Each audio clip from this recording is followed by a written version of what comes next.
ఈవీఎంలు ట్యాంపరింగ్ జరిగాయేమనేటువంటి అనుమానం ప్రజల మధ్య విస్తృతంగా చర్చ జరుగుతుంది.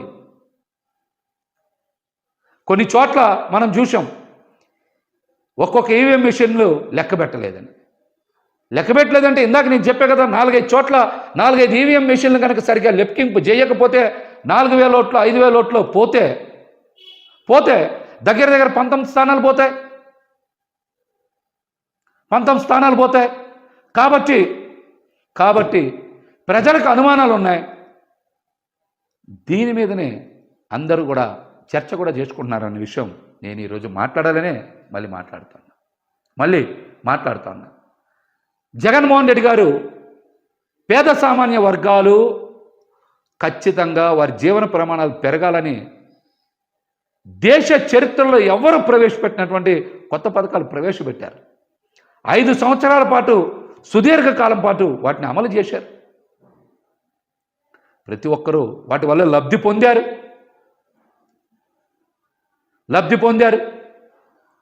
అందుకనే ఈరోజు రాష్ట్ర ప్రజలందరూ కూడా నివేరబోతూ ఉన్నారు.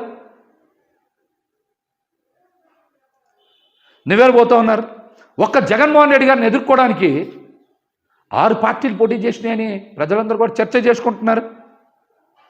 ప్రజారంజకంగా ఉంటుందా, లేకపోతే పెట్టుబడిదారులకు మాత్రమే అనుకూలంగా ఉంటుందా, ఎవరికి అనుకూలంగా ఉంటుందనేది ఈ రాష్ట్ర ప్రజలందరూ కూడా చాలా తొందరగా తెలుసుకుంటారు.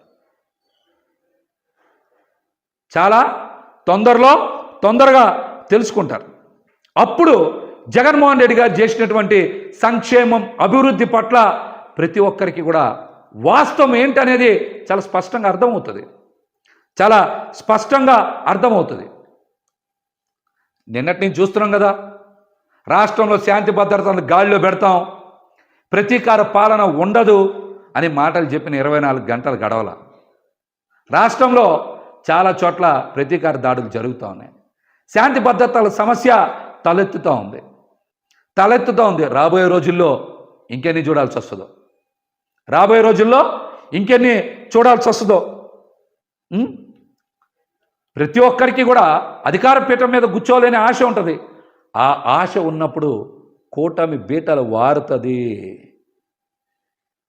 ఖచ్చితంగా వారుతుంది. కూటమి కలిసి ఉన్నప్పుడు కూడా జగన్మోహన్ రెడ్డి గారు చాలా అద్భుతంగా, సమర్థవంతంగా ఎదుర్కొన్నారు. రాబోయే రోజుల్లో జగన్మోహన్ రెడ్డి గారు చాలా బలంగా, ధైర్యంగా నిలబడతామని చెప్తా ఉన్నారు. ఖచ్చితంగా నిలబడతారు. మళ్ళీ మరొకసారి ముఖ్యమంత్రి అయ్యే తీరుతారు. ఖచ్చితంగా పెంచాయి.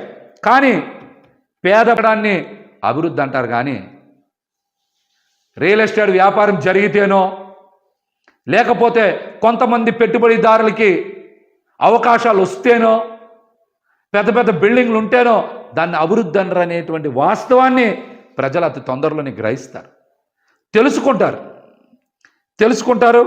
జగన్మోహన్ రెడ్డి గారు విప్లవాత్మకంగా తెచ్చినటువంటి పథకాలని కూటమి కొనసాగిస్తుందా, రద్దు చేస్తూ కూడా చూస్తారు. వాటిలో ప్రధానంగా మరి చిన్న జిల్లాల ఏర్పాటు, సచివాలయాల వ్యవస్థ, అమ్మ ఒడి, రైతు భరోసా కేంద్రాలు, అదేవిధంగా వాలంటరీ వ్యవస్థ, ఇంగ్లీష్ మీడియం విద్య, వీటితో పాటు సెంటు భూమి, అమరావతిలో ఇళ్ల పట్టాలు, ఇవన్నీ కొనసాగిస్తారా, రద్దు చేస్తారో చూద్దాం.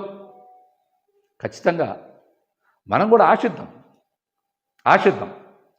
కూటమి ప్రభుత్వం మంచి పాలన అందిస్తుంది, మంచి చేస్తున్న